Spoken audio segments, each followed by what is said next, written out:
Nossa aula de hoje é sobre teoria, história da educação de surdos no Maranhão. Vejam bem, nós tivemos aula sobre educação de surdos no mundo, tivemos aula sobre educação de surdos no Brasil e agora estamos tendo aula sobre educação de surdos no Maranhão. Não vamos ter aula de educação de surdos em São Luís, exatamente por quê?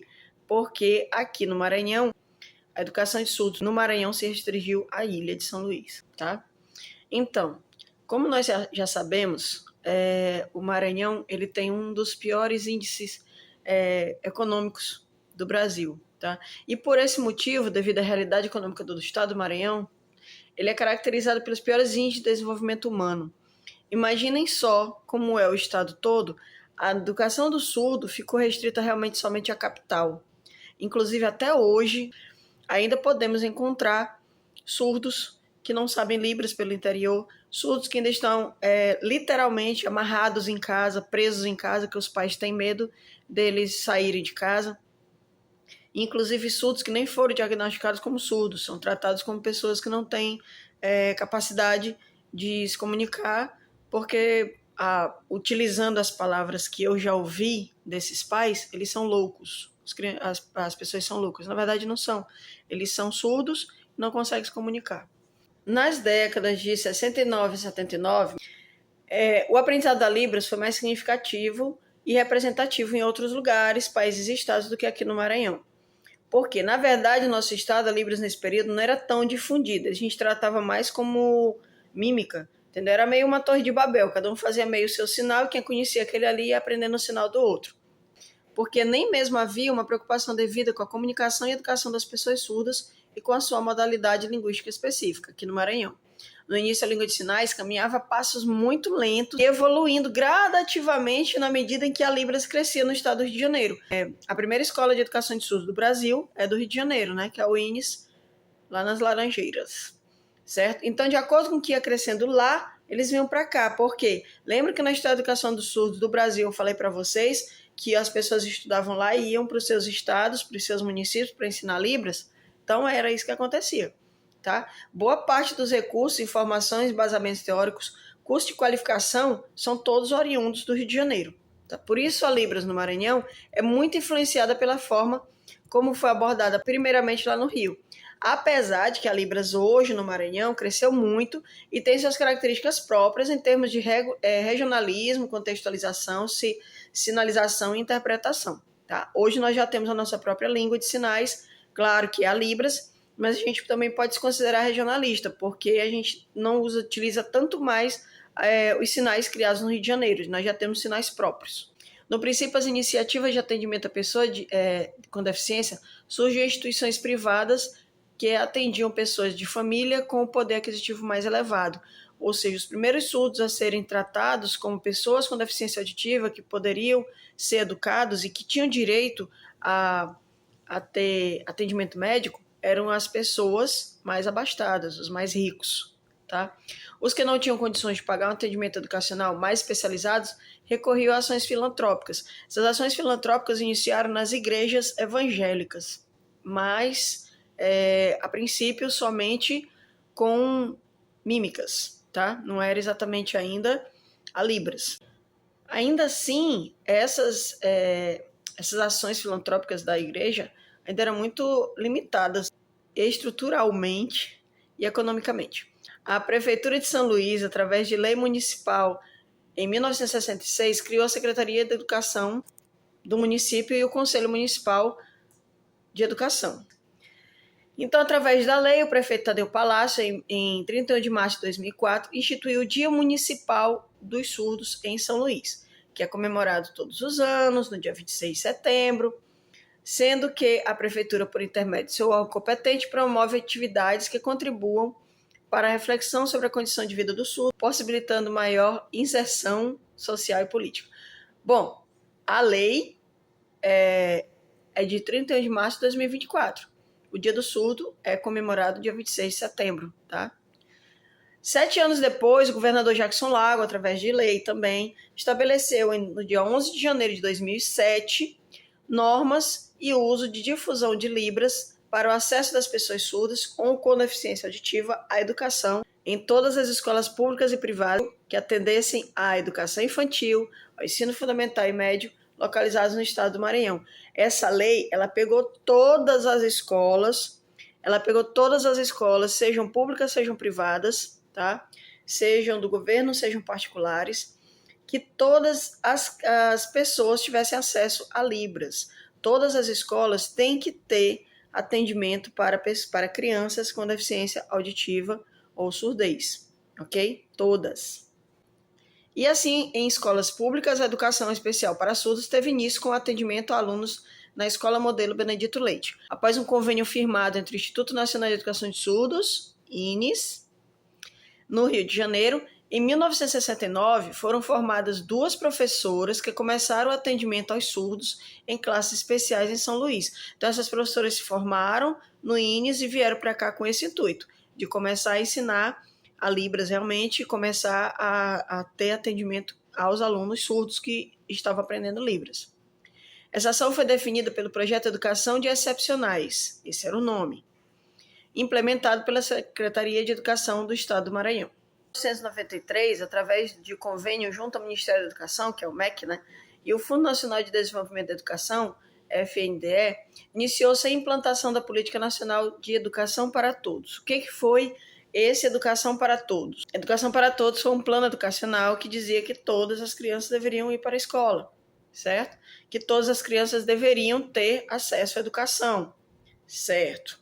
Concordo, desde que essas crianças sejam bem assistidas. E as professoras não estavam preparadas para atender essas crianças, tá?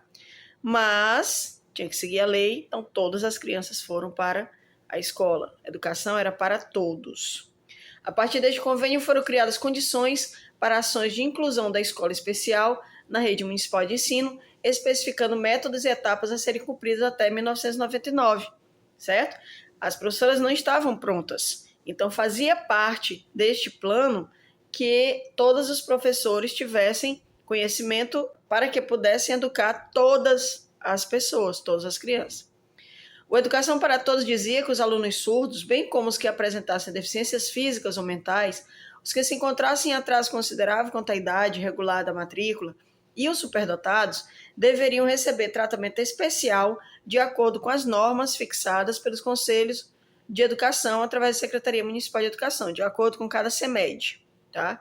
Então, todas as crianças, fossem surdos, fossem as que tivessem qualquer tipo de deficiência física ou mental, fossem as que tivessem atraso, tipo o menino de 15 anos que ainda estava no 2º ano, tá? Com relação à idade, no caso, né? E os superdotados tinham que regularizar a matrícula para que ficassem todos, para que todos pudessem voltar para a escola ou começar a escola, os que ainda nem conheciam, não sabiam nem o que é a escola, né? Mas o que é que dizia essa lei? Através dessa lei, as escolas deveriam garantir a inclusão desses alunos por meio da organização de classes de educação bilíngue, abertas a alunos surdos e ouvintes com professores bilíngues, certo? Todas as escolas, está na lei, todas as escolas municipais, todas as escolas do estado, municipais, estaduais, qualquer escola que estivesse aqui no estado, seja pública ou particular, elas têm que ter a classe bilíngue, elas têm que ter acesso a Libras, tá? Isso acontece? Em algumas, tá? Todas as escolas deveriam ter na grade curricular Libras, que seria a forma mais fácil de cumprir com a lei, porque tendo na grade curricular Libras, todos os alunos teriam como conversar com o aluno surdo que aparecesse, certo? Infelizmente, não são todas. Sendo denominada classe de educação bilíngue, aquelas em que a Libras e a modalidade escrita da língua portuguesa sejam línguas de instrução utilizadas no desenvolvimento de todo o processo educativo. E aqui, isso não tem na apostila de vocês ainda.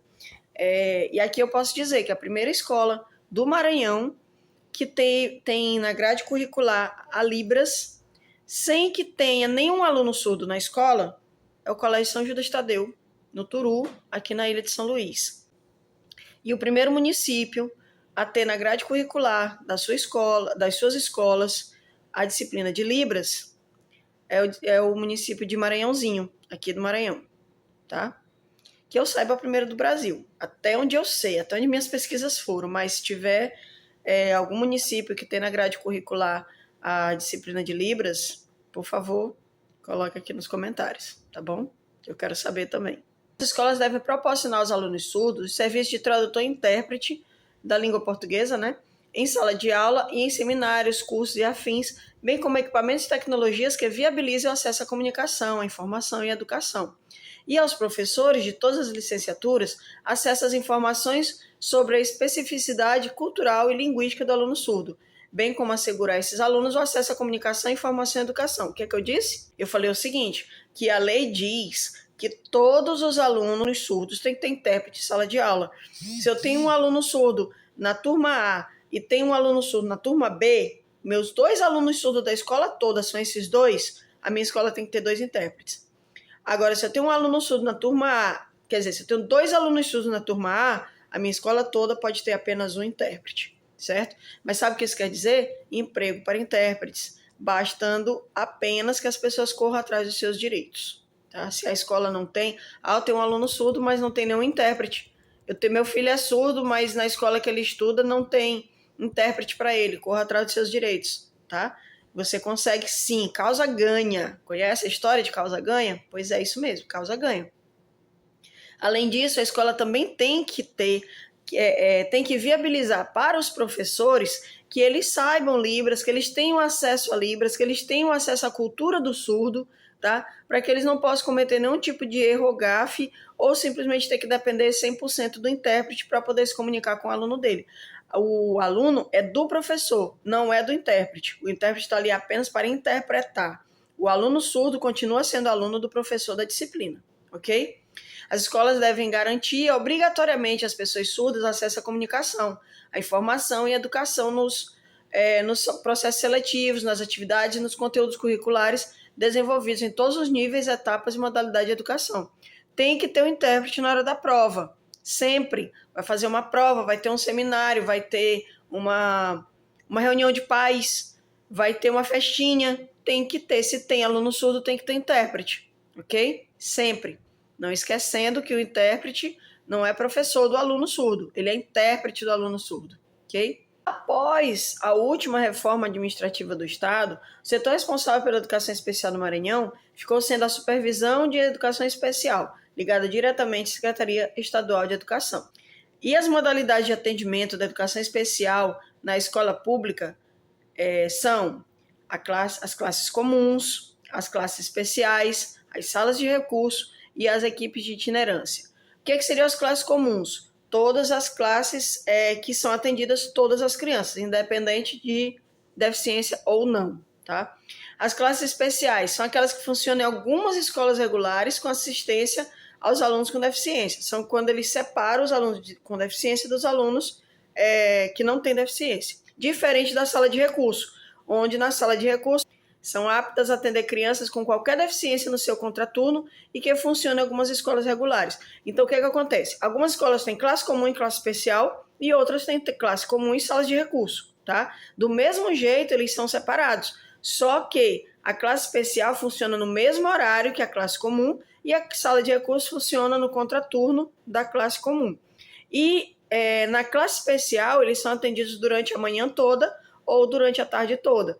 Mas na sala de recursos, pelo menos as que eu conheço, as professoras separam por deficiência. Então, por exemplo, de 1 às 2 horas são as crianças surdas, de 2 às 3 horas são as crianças com Down, de 3 às 4 horas são as crianças com deficiência intelectual. Enfim, eles separam de acordo com o tipo de ajuda que a criança precisa para poder aprender.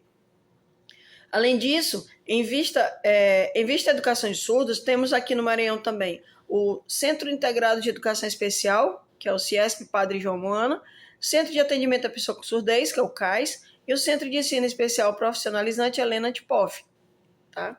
Além disso, a Associação de Surdos do Maranhão, a ASMA, é uma grande parceira na educação de surdos e, como tal, faz parte da história de Libras em nosso estado, claramente, né? A Associação de Surdos do nosso estado, ok?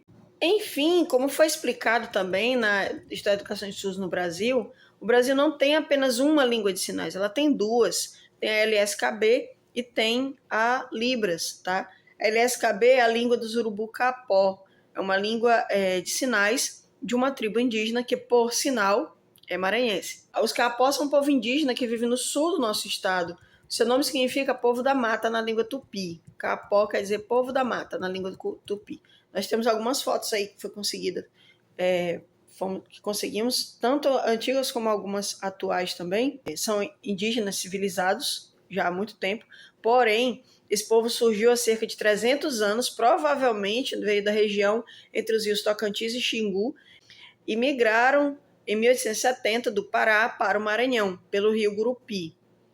Em 1911 houve o primeiro contato, tendo então descoberto que eles eram bastante hostis, sendo assim a pacificação só aconteceu em 1928, tá? 17 anos depois. E após 70 anos, infelizmente, as invasões às suas terras estão ameaçando a sobrevivência e a etnia da tribo, contando até o último censo com apenas 991 índios. Destes índios, muitos têm suas aldeias ali pelo Maranhãozinho também, tá? Então, nós encontramos também aqui perto de Vargem Grande, se não me engano, tem também Urubus Capó. Mas para que existe uma língua de sinais especificamente para esta tribo indígena? Por quê? Porque a existência da LSKB deve ser ao fato de que entre os Capó, a taxa de surdez é de 1 para cada 75 surdos. Cada 75 pessoas que nascem, uma vai ser surda, certo? Por quê? Porque eles têm a surdez genética, está na genética deles, é uma das características deles é ser surdo. Isso faz com que todos os índios dessa tribo, eles sejam bimodais, eles falam e sinalizam ao mesmo tempo. Quando eles estão entre eles, eles falam e sinalizam ao mesmo tempo. Por quê? Para não deixar nenhum índio de fora de alguma explicação que esteja acontecendo, de alguma coisa, de algum fato que esteja acontecendo. É a taxa mais elevada da média entre os povos indígenas, é a dos Urubu-Capó.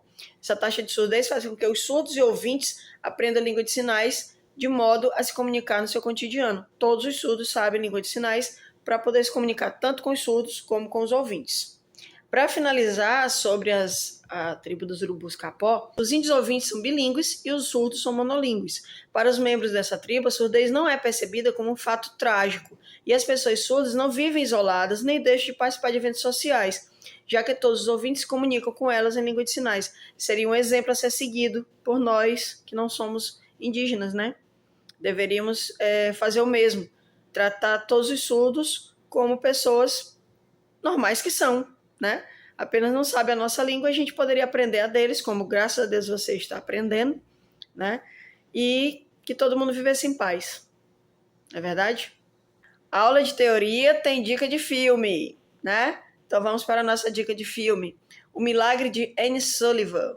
Para conhecermos melhor a vida de Helen Keller, nós assistimos o desenho, né, sobre Helen Keller, e aqui é realmente a biografia, a filmografia no caso, né? Filmografia de Helen Keller. Vocês vão descobrir um pouquinho mais sobre a história de Helen Keller. Prepara a pipoca, vamos assistir.